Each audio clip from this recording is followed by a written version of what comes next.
Hi everyone, and welcome to the presentation on choking in sport under pressure. My name is Carolyn Gray and I am a psychology student at the University of New England studying sport and exercise psychology. So there's a few tennis examples in this presentation as I'm a tennis fan, so I hope you enjoy those. The term choke actually comes from the concept that you feel like you can't breathe, like someone is strangling you, because when you're under pressure, there's actually a lack of oxygen.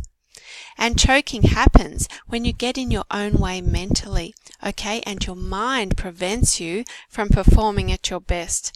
And a more complex definition is that the choking is the result of an attentional disturbance caused by self-focus or distraction. It can lead to impaired performance, and as your performance progressively deteriorates, you just can't regain control over that performance. It often occurs in high-pressure situations and situations that are of a high emotional importance to the athlete. A classic example is the 1993 Wimbledon Grand Final between Steffi Graf and Jana Novotná. Jana Novotná was points away from winning the match and had a classic choking experience, and Steffi Graf won the match, with a more contemporary example being our very own Australian Sam Stosur, who has had a public battle with choking. The hallmarks of choking are self-criticism, decreased confidence, and significant decreases in performance. It's actually a maladaptive response under pressure. It often happens in high-performance athletes, and they might be winning or leading the match. There's a dramatic change in their mindset due to the pressure and performance anxiety, and that influences a change in motor patterns.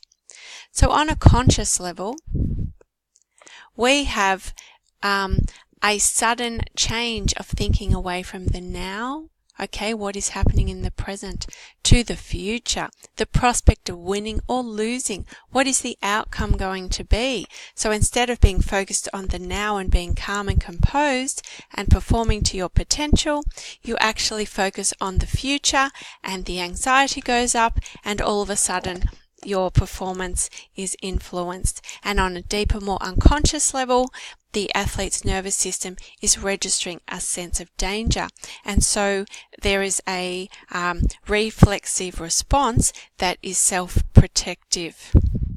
Now, there are two models that we're going to focus on in this discussion. The self-focus model, where low self-conscious people are more susceptible to choking, and high self-conscious people are more used to performing and therefore are less likely to choke, and the distraction model.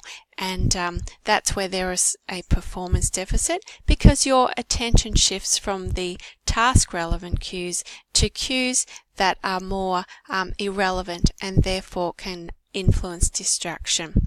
So underpinning the models is that the athlete's nervousness suddenly increases, their muscles tighten, they have literally trouble catching their breath, they get flooded with self-doubts and negative thoughts and thinking, their self-confidence decreases, and this attentional model explains that process. So these powerful and mental physiological changes ruin the proper mechanics, disrupt timing, sabotage endurance, and make peak performance almost impossible. Okay, so if you focus on the outcome, such as winning a Grand Slam, that's when the pressure is very high. With Sam Stosur, you might be at the Australian Open, a home crowd, and lots of pressure to perform, and that public pressure increases the rate of choking because there is an increased focus on yourself, and these can be antecedents that can influence the rate of choking. Now, there can be distractors such as visual distractors and auditory distractors. And if we're looking at something like a tennis grand slam, there's lots of spectators. You want to look good while you're performing and you're trying your hardest. You're looking at the scoreboard. There's camera crews. And then there are auditory distractors from the noise of the crowd, aeroplanes, announcements. There's an overwhelming fear of failure. Re-evaluation and negative thoughts, increased cognitive state anxiety where there's lots of worry, and increased somatic state anxiety where there's actually an increase in the perception of the moment-to-moment changes in the physical activation. So an over-analysis of body mechanics. Now, too much self-attention can be counterproductive and detrimental in competition because for high-performing athletes, we need these skills to be performed automatically. So the mind is getting in the way of the automatic performance of these skills, and so the execution of processes become inhibited.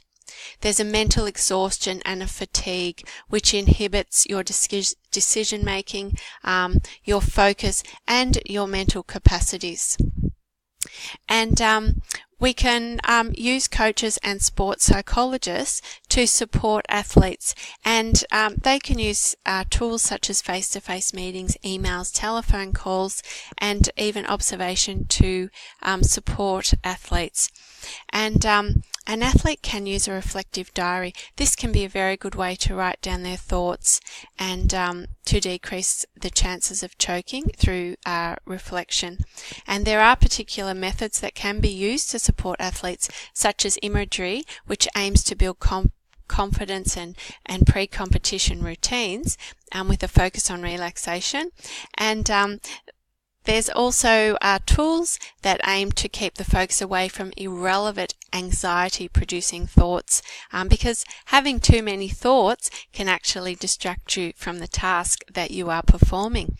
And so focusing on one cue can help you to stay focused under high-pressure situations.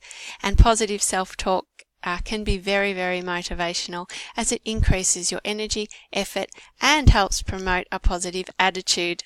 Finally, we take a look at the classic slide with Jana Novotná having her very, very public choking experience at the Wimbledon Grand Final, and it certainly doesn't look like a pleasant experience. I hope you enjoyed my talk and that it was informative. Thank you very much.